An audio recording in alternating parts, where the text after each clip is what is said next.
Shalom Bapak Ibu Saudara yang dikasihi Tuhan. Selamat beribadah di dalam ibadah online GKPB Masa Depan Cerah Tulung Agung. Kita bersyukur kita sudah lalui 4 bulan di tahun 2021. Saya percaya kita sudah melihat bagaimana perlindungan, penyertaan dan berkat-berkat Tuhan dalam hidup kita sepanjang tahun ini. Karena itu mari kita datang kepada Tuhan, kita membawa ucapan syukur kita bawa penyembahan kita di hadapan Tuhan. Kita sadar bahwa kita ada hari ini karena anugerah Tuhan dan kita diciptakan untuk menyembah Dia. Sebelum kita memulai ibadah kita, mari kita sungguh-sungguh mempersiapkan hati kita. Kita teduhkan jiwa kita arahkan hati dan pikiran kita hanya untuk menyembah Tuhan. Saya percaya kalau kita datang menyembah dengan hati yang lapar dan haus akan hadirat Tuhan, akan firman Tuhan, dimanapun saudara mengikuti ibadah online ini, Tuhan pasti lawat, Tuhan pasti pulihkan, dan Tuhan pasti berkati. Mari kita siapkan hati kita tundukkan kepala, kita mulai ibadah kita di dalam doa. Mari kita berdoa. Bapa kami yang di sorga, yang kami sembah di dalam nama Tuhan Yesus Kristus, Tuhan pencipta langit dan bumi dan segala isinya, Tuhan yang berdaulat atas alam semesta, atas jagat raya, atas sejarah dunia, Tuhan yang berdaulat atas hidup kami. Engkau Tuhan yang mengasihi kami, yang telah menebus dan menyelamatkan kami lewat pengorbanan Tuhan Yesus Kristus di atas kayu salib. Engkau Tuhan yang terus dengan setia menuntun kami masuk ke dalam rencana kekal-Mu. Terpujilah nama-Mu Tuhan, dikuduskanlah nama-Mu. Datanglah kerajaan-Mu, jadilah kehendak-Mu dalam hidup kami seperti di sorga. Hari ini kami datang membawa korban syukur kami. Kami membawa hidup kami sebagai penyembahan yang hidup, kudus dan berkenan kepada Tuhan. Biar Engkau berkenan melawat setiap kami dimanapun anak-anak-Mu mengikuti ibadah online ini. Tuhan yang melawat, Tuhan yang memulihkan, Tuhan yang memberkati, bahwa kami masuk ke dalam hadirat-Mu. Terima kasih Tuhan, kami siap untuk menyembah Engkau, kami siap untuk beribadah. Di dalam nama Tuhan Yesus Kristus kami berdoa kepada Bapa di sorga. Amin.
sampai saat ini, kalau kami boleh ada beribadah, kami boleh bisa menyembah Engkau, itu karena Tuhan memberikan anugerah bagi kami.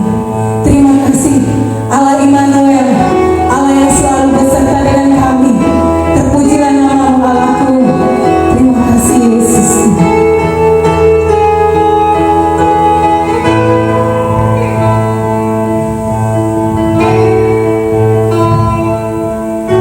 Bapa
Amin.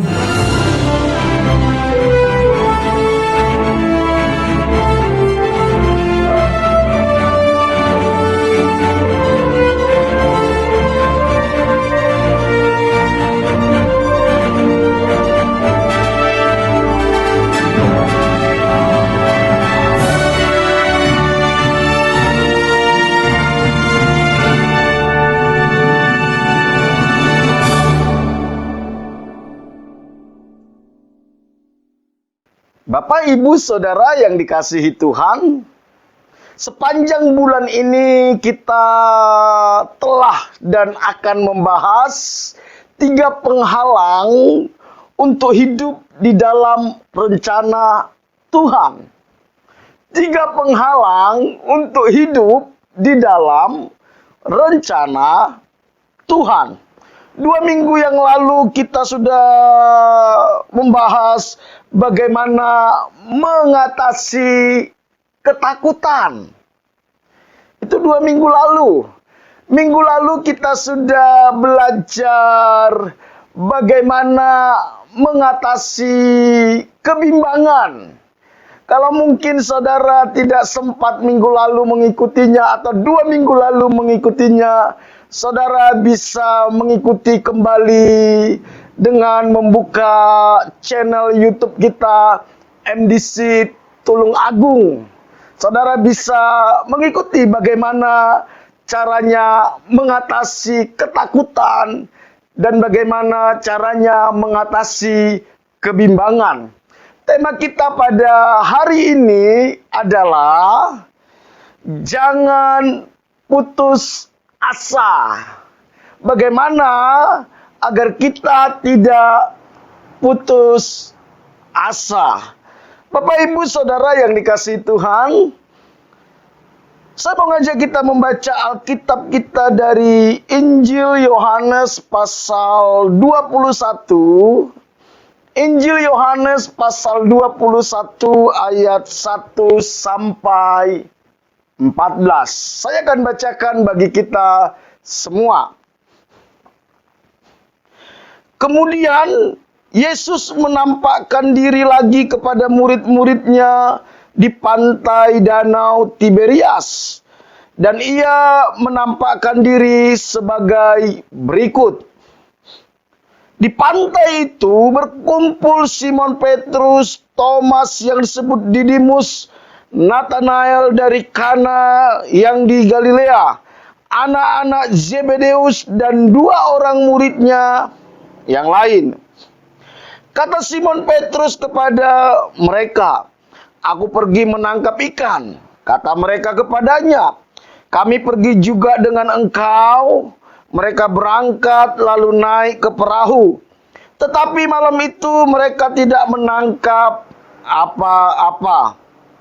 Ketika hari mulai siang, Yesus berdiri di pantai. Akan tetapi murid-murid itu tidak tahu bahwa itu adalah Yesus. Kata Yesus kepada mereka, "Hai anak-anak, adakah kamu mempunyai lauk pauk?" Jawab mereka, "Tidak ada." Maka kata Yesus kepada mereka, "Tebarkanlah jalamu di sebelah kanan perahu, maka akan kamu peroleh." Lalu mereka menebarkannya dan mereka tidak dapat menariknya lagi karena banyaknya ikan. Maka murid yang dikasihi Yesus itu berkata kepada Petrus, "Itu Tuhan." Ketika Petrus mendengar bahwa itu adalah Tuhan, maka ia mengenakan pakaiannya sebab ia tidak berpakaian lalu terjun ke dalam danau. Murid-murid yang lain datang dengan perahu karena mereka tidak jauh dari darat. Hanya kira-kira 200 hasta saja dan mereka menghela jala yang penuh ikan itu. Ketika mereka tiba di darat, mereka melihat api arang dan di atasnya ikan dan roti. Kata Yesus kepada mereka, bawalah beberapa ikan yang baru kamu tangkap itu." Simon Petrus naik ke perahu lalu menghela jala itu ke darat. Penuh ikan-ikan besar, 153 ekor banyaknya, Dan sungguh pun sebanyak itu jala itu tidak koyak. Kata Yesus kepada mereka, marilah dan serapanlah. Tidak ada di antara murid-murid itu yang berani bertanya kepadanya, siapakah engkau? Sebab mereka tahu bahwa ia adalah Tuhan. Yesus maju ke depan mengambil roti dan memberikannya kepada mereka. Demikian juga ikan itu. Itulah ketiga kalinya Yesus menampakkan diri kepada murid-muridnya sesudah ia bangkit dari antara orang mati. Bapak, Ibu, Saudara yang dikasihi Tuhan, konon katanya menurut hasil penelitian, rata-rata orang bisa bertahan hidup 40 hari tanpa makan. Tapi manusia tanpa air hanya bertahan hidup 3 hari. Tanpa air 3 hari, tanpa makan 40 hari. Manusia juga tanpa napas bisa bertahan hidup 4 menit, saudara.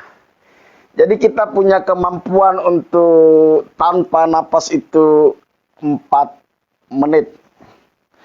Namun, manusia tanpa harapan 1 menit saja, manusia bisa mati. Tanpa harapan 1 menit saja, manusia bisa mati. Hal ini membuktikan bahwa betapa pentingnya pengharapan dalam kehidupan kita. Ketika manusia kehilangan pengharapan atau putus asa, maka semua potensi terbaik yang Tuhan sudah berikan dalam hidup kita itu menjadi tidak berguna. Makanya jangan heran kita lihat tidak sedikit orang yang dulunya begitu hebat, yang dulunya begitu cerdas, begitu pintar, begitu kreatif, menjadi tidak berdaya karena mereka jadi gila, lupa ingatan. Bahkan tidak sedikit yang bunuh diri. Kenapa bisa jadi seperti itu? Karena mereka kehilangan pengharapan. Mereka mengizinkan hidup di dalam keputusasaan. Orang yang tidak putus asa akan kuat dan bisa bertahan ketika mengalami masa-masa sulit. Orang yang tidak putus asa, mereka akan mampu melalui lembah kekelaman dalam hidup mereka. Mereka akan bertahan sehingga mereka mampu melihat pertolongan Tuhan dalam hidup mereka. Mereka mampu melihat dan mengalami perkara-perkara besar yang Tuhan sudah sediakan di balik setiap kesulitan dan masalah yang mereka hadapi. Itulah betapa pentingnya pengharapan. Dan betapa berbahayanya ketika kita izinkan hidup kita terjebak kepada putus asa. Hidup kita berhenti, gak bisa lagi moving on. Gak bisa lagi bergerak maju, saudara. Bahkan kita bisa mengalami kemunduran dalam hidup kita. Di dalam kitab Ibrani pasal 6 ayat 19. Saya percaya setiap kita sering membaca ayat ini. Ibrani pasal 6 ayat 19 dikatakan, pengharapan itu adalah sauh yang kuat dan aman bagi jiwa kita, yang telah dilabuhkan sampai ke belakang tabir. Pengharapan itu sauh yang kuat. Saudara tahu sauh itu apa? Sauh itu seperti jangkar yang menahan kapal yang besar, sehingga kapal ini ketika dia berada di tengah laut, dia tidak dibawa oleh gelombang air laut. Kalaupun dia bergeser, dia hanya bergeser di seputar tempat dia itu. Dia tidak sampai di bawah gelombang laut.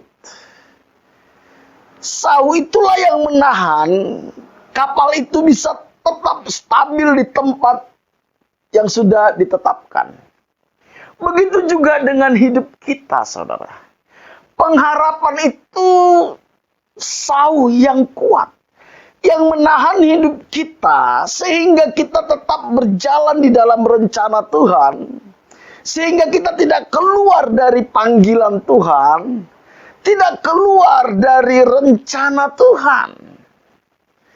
Tapi ketika pengharapan itu sudah hilang dari hidup kita, atau kita izinkan kita terjebak di dalam keputusasaan, maka gelombang pergumulan, gelombang masalah, gelombang arus dunia ini akan menyeret kita keluar dari panggilan. Sehingga kita tidak lagi bisa melihat rencana Tuhan dalam hidup kita. Karena itu, jangan izinkan hidup kita terjebak kepada keputusasaan. Karena orang yang putus asa akan berhenti berjuang, pasrah terhadap keadaan, dan tidak peduli lagi dengan rencana Tuhan dalam hidup mereka. Makanya tidak heran ya kita lihat seringkali orang yang dulunya kita kagumi karena dia orangnya cinta Tuhan, berapi-api di dalam melayani Tuhan, rela bayar harga untuk pekerjaan Tuhan. Namun sampai satu titik kita temukan, dia sudah jauh dari Tuhan. Bahkan sudah tidak takut Tuhan lagi. Karena apa? Karena dia izinkan keputusasaan itu membelenggu hidupnya. Pengharapan dia tidak lagi dia tempatkan atau dia labuhkan di belakang tabir, di mana di situ ada Yesus yang menjadi sumber pengharapan kita. Ini adalah tipu muslihat iblis.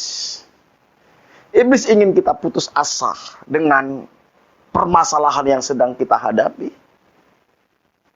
Iblis ingin kita putus asa dengan masalah-masalah yang menimpa hidup kita. Sehingga kita tidak bisa lagi melihat ada Tuhan yang besar yang mengasihi kita. Sehingga kita tidak bisa lagi melihat ada Tuhan yang besar, yang jauh lebih besar dari semua permasalahan kita. Mari pandang kembali Tuhan sebagai sumber pengharapan kita. Bapak, Ibu, Saudara yang dikasihi Tuhan, hal inilah yang terjadi kepada murid-murid. Kita minggu lalu sudah belajar bagaimana betapa bangganya murid-murid ini menjadi murid Tuhan Yesus. Mereka punya pengharapan bahwa Yesus akan membebaskan mereka dari penjajahan Romawi. Saat itu mereka dijajah oleh pemerintahan Romawi, saudara. Mereka meletakkan pengharapan mereka bahwa satu saat mereka akan merdeka. Dan mereka akan punya sebuah kerajaan yang kokoh seperti Daud. Dan murid-murid berharap saat itu, satu saat mereka akan menjadi orang-orang di ring satunya Yesus. Saat Yesus menjadi raja di Israel. Ternyata, fakta yang mereka temukan, saudara, apa yang mereka harapkan, itu nggak terjadi. Yesus yang mereka kagumi, yang mereka harapkan untuk menjadi raja di Israel. Akhirnya mereka lihat harus mati tergantung di atas kayu salib. Mati tergantung di atas kayu salib dan tidak berdaya untuk menolong dirinya sendiri.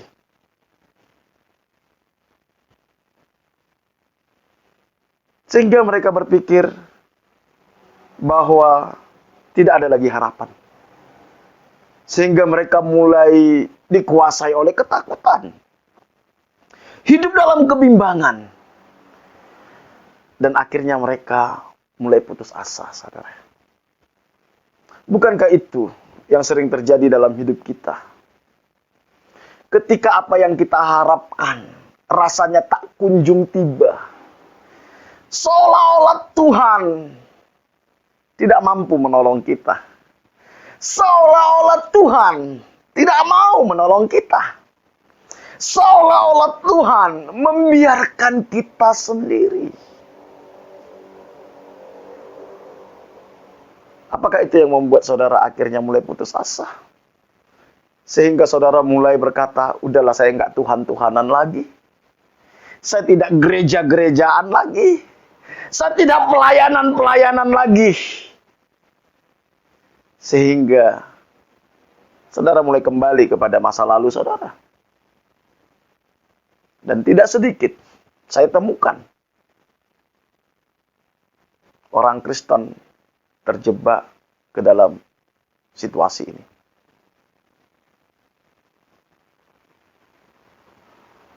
Hampir 23 tahun saya melayani Tuhan. Saya temukan orang yang dulu, waktu saya masih baru-baru bertobat, yang dulunya kita sama-sama pelayanan, sama-sama hidupnya dia serahkan untuk Tuhan, tidak hitung-hitungan dengan Tuhan. Setelah perjalanan waktu, dengan pergumulan, kesulitan, masalah yang sedang dihadapi, ketika saya bertanya, kamu masih pelayanan atau tidak? Tidak jarang dari mereka yang jangankan ke pelayanan, ibadah pun sudah tidak. Jangankan ibadah, bahkan ada yang sudah mulai meninggalkan iman mereka. Meninggalkan iman mereka. Karena menurut mereka, ada pribadi yang lain yang lebih mampu menolong mereka. Bapak, Ibu, saudaraku yang dikasihi Tuhan. Hati-hati dengan tipu muslihat iblis ini. Sebenarnya setiap kesulitan, masalah, tantangan yang kita hadapi, ketika Tuhan izinkan itu, tujuannya supaya kita semakin mengenal Tuhan, semakin mengerti kehendaknya, dan mengalami kuasa Tuhan. Tetapi ketika kita sudah mulai putus asa dengan kesulitan, dengan masalah, dengan pergumulan, maka kita tidak akan pernah bisa melihat rencana Tuhan dalam hidup kita. Bapak, Ibu, saudaraku yang dikasihi Tuhan, bukankah itu yang dialami oleh murid-murid? Ketika apa yang mereka harapkan itu tidak terjadi, mereka mulai hidup dalam ketakutan. Mereka mulai hidup di dalam kebimbangan. Dan mereka mulai putus asa. Akibatnya apa, saudara? Akibatnya mereka kembali kepada profesi mereka yang lama. Seperti apa yang sudah kita baca tadi di dalam Injil Yohanes pasal 3. Dikatakan bahwa kata Simon Petrus kepada mereka, "Aku pergi menangkap ikan." Kata mereka kepadanya, "Kami pergi juga dengan engkau." Mereka berangkat, lalu naik ke perahu, tetapi malam itu mereka tidak menangkap apa-apa. Ingat, tiga setengah tahun sebelumnya, Alkitab katakan mereka meninggalkan segala sesuatu untuk mengikuti Yesus. Meninggalkan segala sesuatu. Tetapi ketika mereka tahu Yesus mati di salib, mereka kembali lagi. Bapak Ibu, mungkin ada banyak hal dosa-dosa yang saudara sudah tinggalkan di masa lalu. Karena saudara mengikut Tuhan Yesus. Tetapi ketika saudara melihat seolah-olah Tuhan tidak berdaya untuk menolong saudara, saudara kembali lagi ke masa lalu itu. Kembali lagi datang ke dukun, minta pertolongan dukun. Kembali lagi menipu, melakukan pekerjaan-pekerjaan yang tidak berkenan kepada Tuhan yang saudara sudah tinggalkan lama. Kembali lagi saudara izinkan kepahitan, kekecewaan, sakit hati membelenggu hidup saudara. Itulah yang dialami oleh Petrus dan teman-teman. 3,5 tahun sebelumnya mereka sudah meninggalkan segala sesuatu. Mereka memberikan hidup untuk melayani Tuhan. Ternyata mereka kembali. Apakah ketika mereka kembali hidup mereka lebih baik? Apakah ketika mereka kembali mereka akan berhasil? Bukankah itu yang kita harapkan? Mungkin dengan saudara kembali melakukan hal-hal yang dulu pernah saudara lakukan saat belum bertobat, saudara berharap bahwa akan ada jalan keluar, akan ada pertolongan. Tetapi faktanya apa yang terjadi, saudara? Murid-murid gagal. Petrus itu orang yang cukup pengalaman di dalam dunia nelayan, di dalam menangkap ikan, karena latar belakangnya di situ. Mungkin dia pikir dengan menangkap ikan saya bisa lagi hidup normal. Apakah dia bisa berhasil? Ternyata tidak. Alkitab katakan bahwa mereka gagal.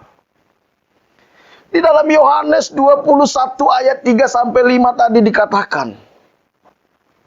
Kata Simon kepada mereka, "Aku pergi menangkap ikan." Kata mereka kepadanya, "Kami pergi juga dengan engkau." Mereka berangkat lalu naik ke perahu, tetapi malam itu mereka tidak menangkap apa-apa.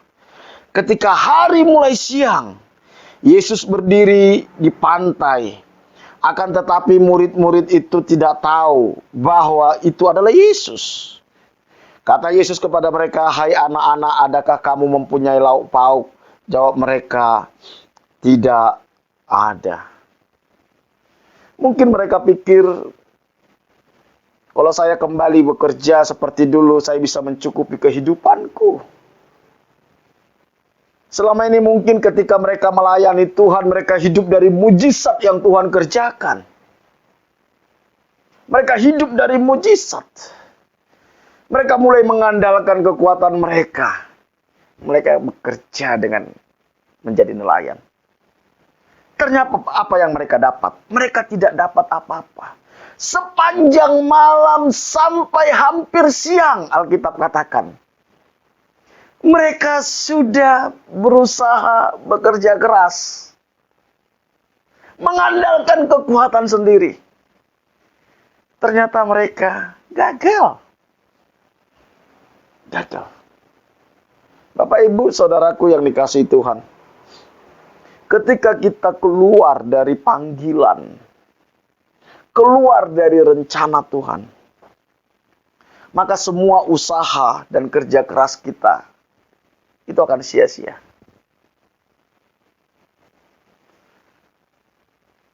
Ketika saudara dan saya keluar dari panggilan, keluar dari rencana Tuhan, dan mulai mengandalkan kekuatan sendiri, semua usaha dan kerja keras kita menjadi sia-sia. Mungkin saudara berkata, Pak, saya semakin berhasil kok. Pekerjaan saya sukses. Bisnis saya diberkati Tuhan. Tetapi masalahnya, apakah kita bahagia? Apakah anak-anak kita bahagia? Atau kita semakin dibelenggu oleh dosa yang membuat kita kehilangan damai sejahtera, kehilangan sukacita sehingga kita nggak bisa menikmati hidup kita.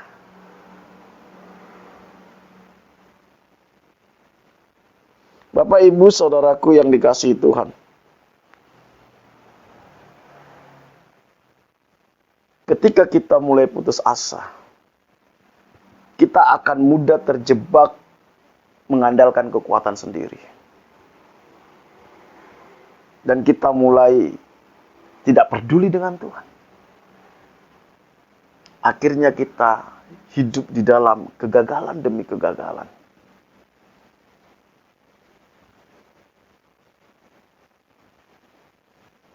Bapak, Ibu, di tengah-tengah keputusasaan itu, Yesus datang kepada murid-murid. Yesus datang kepada murid-murid. Bapak, Ibu, percayalah, ketika saudara dan saya hidup di dalam keputusasaan, Yesus selalu datang kepada kita. Yesus datang untuk memulihkan kita.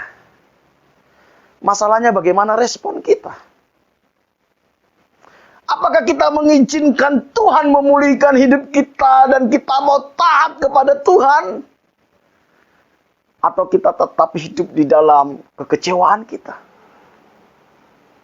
Ketika Petrus mendengar Yohanes berkata, "Itu Tuhan."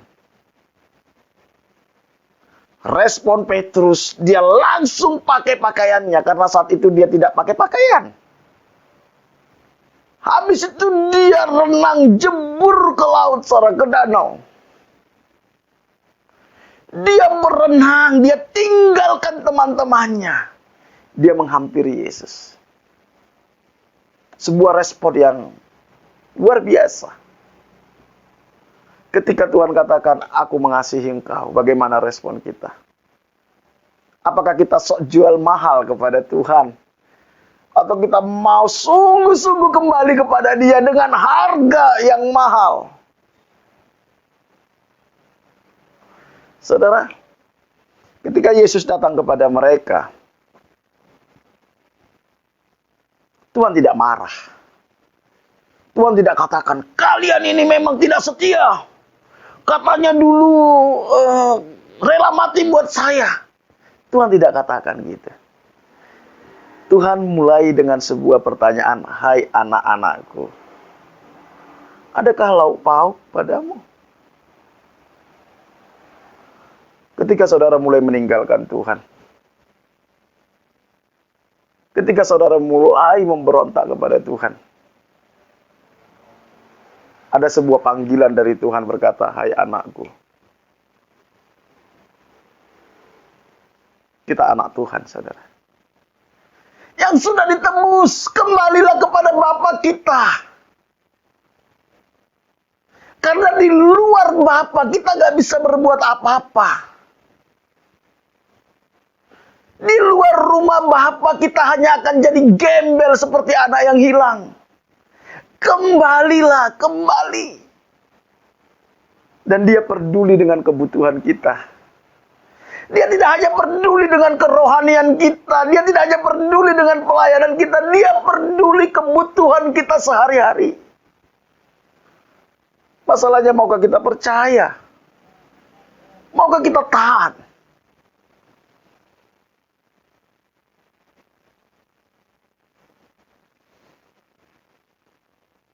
Saudara, saat Tuhan katakan, "Adakah lauk pauk?"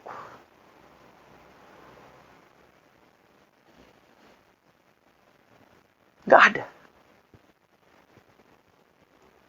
Ingat apa yang Tuhan katakan ini.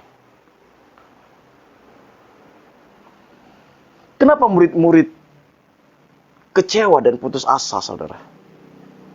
Kenapa sampai murid-murid putus asa? Dan mulai meninggalkan Tuhan. Meninggalkan panggilan. Ini yang perlu kita pelajari dalam hidup kita. Kenapa sampai kita bisa putus asa? Bukankah kita anak-anak Tuhan? Pencipta langit dan bumi dan segala isinya. Yang membuat mereka putus asa yang pertama, mereka putus hubungan dengan Tuhan. Selama ini mereka hidup berkumpul bersama dengan Tuhan, pelayanan bersama, makan bersama. Ketika mereka putus hubungan dengan Tuhan karena Yesus harus mati di atas kayu salib. Itulah yang membuat mereka putus asa. Saudara, apapun yang terjadi dalam hidup kita, jangan pernah meninggalkan hubungan yang intim dengan Tuhan. Jangan pernah meninggalkan saat-saat teduh kita bersama dengan Tuhan. Jangan pernah meninggalkan saat-saat kita merenungkan firman Tuhan. Jangan pernah meninggalkan saat-saat kita ibadah. Ketika saudara mulai memutuskan hubungan dengan Tuhan, lewat kesibukan, lewat hobi, lewat fokus kepada masalah, saat itulah kita mulai putus asa. Saat itulah kita mulai lagi kehilangan pengharapan. Karena kita tidak bisa lagi melihat Tuhan yang besar. Nggak bisa lagi merasakan kehadiran Tuhan yang besar.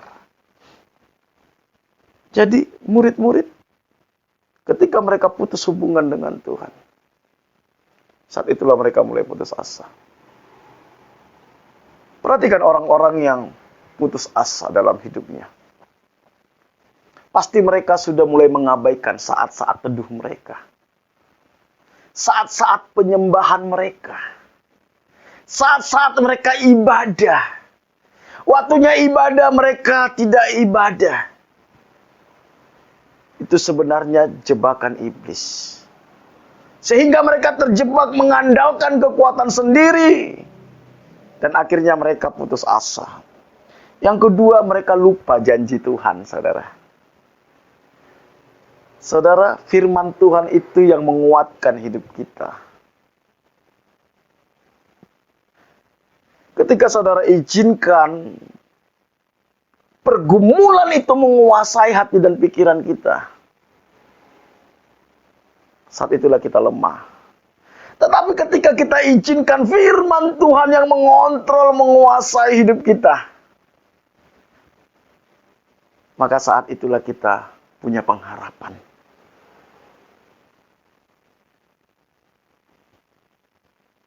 Di tengah-tengah kegagalan dan keputusasaan murid-murid, Yesus hadir. Saya percaya setiap hari Tuhan Yesus hadir dalam hidup kita. Mengetuk hati kita, memanggil kita untuk kembali lagi melakukan apa yang dulu pernah kita lakukan saat kita baru mengalami cinta mula-mula dengan Tuhan. Lakukan itu kembali. Izinkan Tuhan memulihkan hidup kita. Izinkan Tuhan memulihkan pengharapan kita.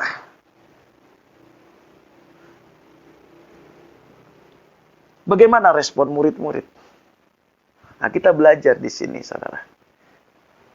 Saya suka melihat respon murid-murid. Apa yang murid-murid lakukan? Yang pertama, mereka taat kepada Tuhan Yesus.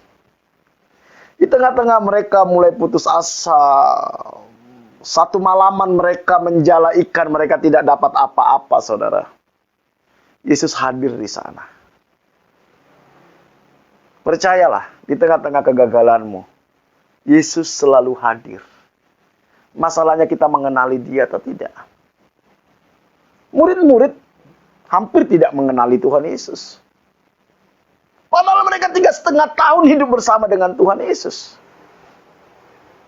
Bahkan ketika mereka tahu pun Yesus, mereka masih ragu, saudara.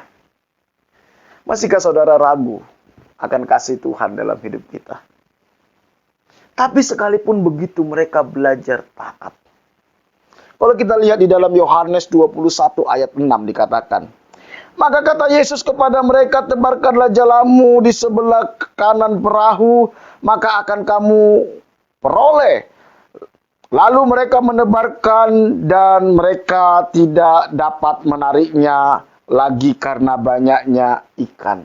Bapak, Ibu, Saudara yang dikasihi Tuhan. Ketaatan itu pintu masuk untuk kita mengalami pemulihan. Ketaatan itu pintu masuk untuk kita mengalami mujizat. Ketika hari-hari ini kita sedang terpuruk, kita sedang lemah, kita sedang putus asa. Dan saya percaya Tuhan hadir. Dan ketika kita taat, disitulah terjadi pemulihan. Saat murid-murid putus asa, Yesus hadir dan dia menyampaikan sebuah pesan. Tebarkan jalamu di sebelah kanan perahu. Saudara, murid-murid ini bukan orang yang tidak mengerti dunia nelayan. Mereka tahu siang hari itu nggak mungkin ada ikan. Nggak mungkin ada ikan. Dan mereka juga sudah satu malaman menjala, tapi nggak dapat apa-apa. Tapi walaupun begitu, saudara, mereka belajar taat, saudara. Seringkali yang menghalangi kita melihat pertolongan Tuhan dan pemulihan Tuhan adalah kita merasa sok tahu. Kita merasa lebih pintar. Sehingga itu membuat kita nggak mau taat sama Tuhan. Bisa aja murid-murid berkata, nggak mungkin dapat lah. Toh kami sudah satu malaman, kami sudah menebarkan jala. Toh juga kami sudah tebarkan juga di tempat itu tadi, nggak dapat apa-apa. Bisa aja. Tapi murid-murid ini orang-orang yang rendah hati, saudara. Mereka tetap mau menerima masukan. Ketika mereka taat, mereka dapat ikan yang sangat banyak dan besar-besar. Kalau kita ingin melihat hidup kita dipulihkan Tuhan, dari keputusasaan kita, dari keterpurukan kita, saya percaya Tuhan sampaikan sesuatu dengan lembut di dalam hati kita. Sebuah pesan. Taat saja. Mungkin itu sangat sederhana. Tetapi yang sederhana itulah pintu masuk untuk kita mengalami pemulihan. Yang kedua, saudara, bagaimana respon murid-murid? Yang kedua, mujizat yang mereka alami itu membuat mereka semakin mengenal Tuhan dan semakin dekat dengan Tuhan. Mujizat yang mereka alami tidak membuat mereka lupa diri dan sombong. Tidak membuat mereka melupakan Tuhan. Kalau kita lihat di dalam Yohanes 21 ayat 7 dikatakan, maka murid yang dikasih Yesus itu berkata kepada Petrus, itu Tuhan. Ketika Petrus mendengar bahwa itu adalah Tuhan, maka ia mengenakan pakaiannya sebab ia tidak berpakaian, lalu terjun ke dalam danau. Ketika dia tahu itu Tuhan, dia tinggalkan itu, saudara, hasil tangkapannya, dan dia terjun ke danau, dia berenang, dia hampiri Yesus. Dia tidak sibuk dengan berkat yang dia terima. Berapa banyak orang Kristen saya lihat, hidupnya susah, hidupnya terpuruk, datang kepada Tuhan, Tuhan pulihkan, Tuhan berkati. Akhirnya hidupnya dia habiskan fokus kepada apa yang Tuhan berikan. Hidupnya fokus kepada berkat dia mulai melupakan Tuhan, meninggalkan Tuhan, melupakan pelayanan dengan alasan pekerjaan. Berkat Tuhan membuat dia semakin jauh dari Tuhan. Saudara, janganlah sampai seperti itu. Murid-murid ketika dia tahu bahwa itu Tuhan, padahal mereka baru dapat tangkapan ikan yang sangat banyak, Petrus dia tinggalkan itu, saudara. Artinya apa? Bagi Petrus, pribadi Yesus itu jauh lebih penting daripada berkatnya, saudara. Sudahkah berkat yang Tuhan sudah berikan kepada kita membuat kita semakin mendekat kepada Tuhan? Sudahkah berkat yang kita terima dari Tuhan membuat kita semakin mengasihi Tuhan, semakin melayani Tuhan, atau justru berkat yang Tuhan berikan itu membuat kita semakin jauh daripada Tuhan dan semakin menyakiti hati Tuhan? Dan itu akan membawa kita kembali kepada keputusasaan, keterpurukan kembali. Saudaraku, mari. Yang pertama tadi, mereka taat kepada Tuhan Yesus. Mulailah dari ketaatan. Yang kedua, mujizat yang mereka alami membuat mereka semakin mengenal Tuhan, semakin mendekat kepada Tuhan. Hendaknya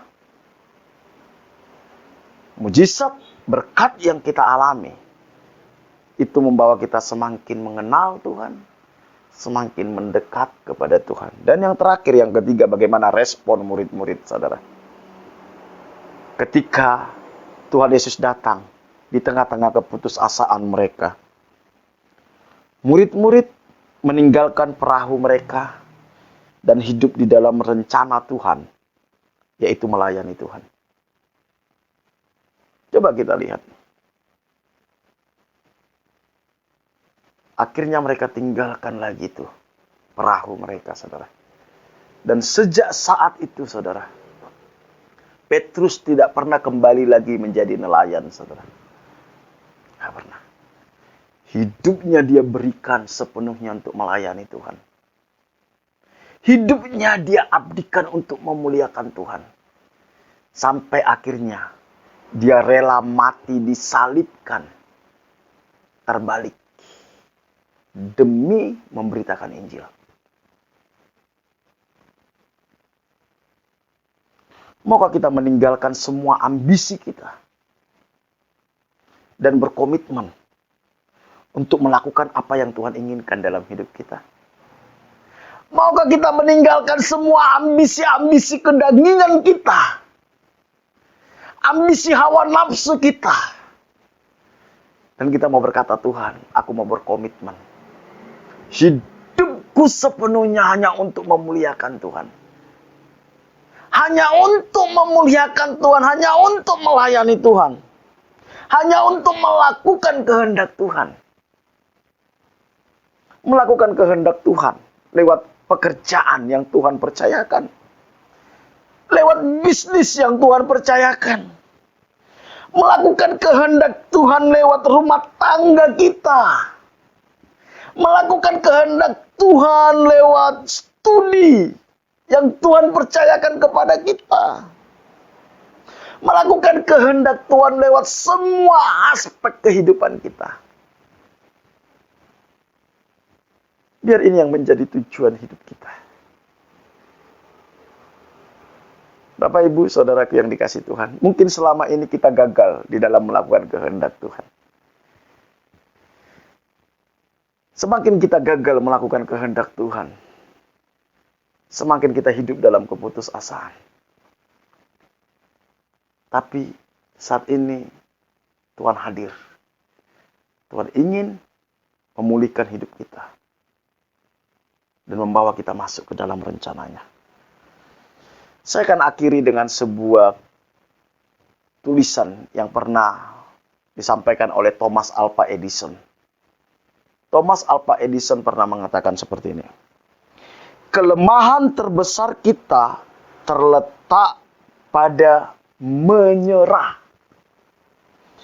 Cara paling pasti untuk sukses adalah selalu mencoba sekali lagi. Mungkin saudara berkata, Pak, saya orang yang paling gagal. Saya orang yang paling jahat. Saya sudah meninggalkan Tuhan.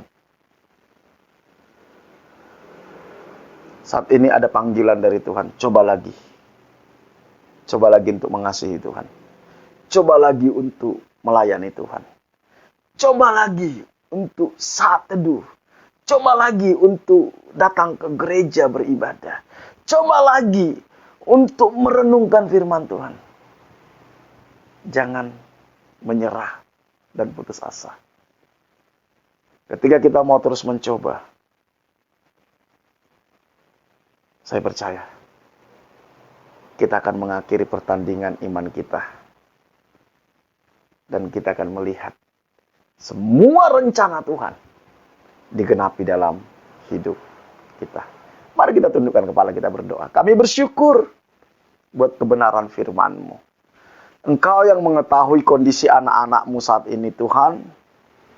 Kalau Engkau temukan kami sedang putus asa, Engkau yang memulihkan. Engkau yang memulihkan. Kasih-Mu yang memulihkan. Seperti Engkau memulihkan Petrus dan murid-murid yang lain. Membawa mereka kembali kepada rencana-Mu, kepada panggilan-Mu. Jangan biarkan kami ditipu oleh iblis. Roh Kudus, Engkau melembutkan hati kami. Mampukan kami untuk melihat Yesus di dalam hidup kami. Mampukan kami untuk meresponi panggilan Tuhan dalam hidup kami. Berkati setiap umat-Mu, Tuhan. Berkati. Terima kasih. Kami bersyukur buat ibadah kami pada hari ini. Sungguh kami percayakan hidup kami sepanjang minggu ke depan ke dalam anugerah Tuhan. Biar Engkau yang menguatkan, Engkau yang menghibur, Engkau yang menuntun setiap umat-Mu. Di dalam segala aspek kehidupan kami. Kami melakukan kehendak Tuhan dalam hidup kami. Berkati setiap rumah tangga, hubungan suami, istri, orang tua dengan anak, sesama saudara, kasih dan kebenaran-Mu yang memerintah dalam setiap rumah tangga. Pulihkan kesehatan umat-Mu yang sakit, Tuhan sembuhkan. Berkati usaha pekerjaan umat-Mu, apapun yang mereka kerjakan sepanjang minggu ke depan, yang mereka lakukan bersama dengan Tuhan, dengan takut akan Tuhan, dengan tuntunan Tuhan. Tuhan buat berhasil, Tuhan buat terobosan, Tuhan buat mujizat, Tuhan buka jalan atas masalahnya, Tuhan. Cukupi segala kebutuhan umat-Mu. Lindungi setiap kami dari segala mara bahaya, kecelakaan, virus-virus, sakit, penyakit. Lindungi setiap kami dari segala keinginan-keinginan yang jahat, yang tidak berkenan kepada-Mu, Tuhan. Berkati.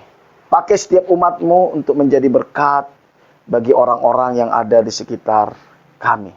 Kami bersyukur buat ibadah kami pada hari ini. Jemaat yang dikasihi Tuhan, mari kita terima berkat yang berasal daripada Tuhan. Tuhan mengarahkan wajahnya kepadamu, karena itu terimalah berkat daripada Allah Bapa. Diberkatilah engkau pada waktu masuk, diberkatilah engkau pada waktu keluar, diberkatilah buah kandunganmu, diberkatilah adonanmu, diberkatilah bakulmu, diberkatilah hasil tanganmu. Apapun yang kau kerjakan dengan tanganmu, Tuhan akan buat berhasil. Diberkati engkau di kota, di desa, ke gunung, kemanapun engkau pergi.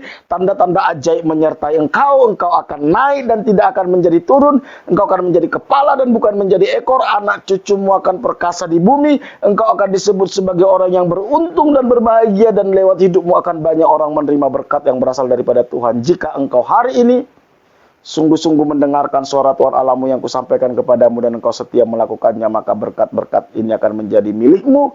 Karena itu terimalah berkat daripada Allah Bapa, kasih karunia dari Tuhan kita Yesus Kristus, penghiburan dan kekuatan dari Roh Kudus, mulai hari ini sampai Tuhan Yesus datang kedua kali. Dalam nama Tuhan Yesus, setiap kita yang diberkati sama-sama katakan amin.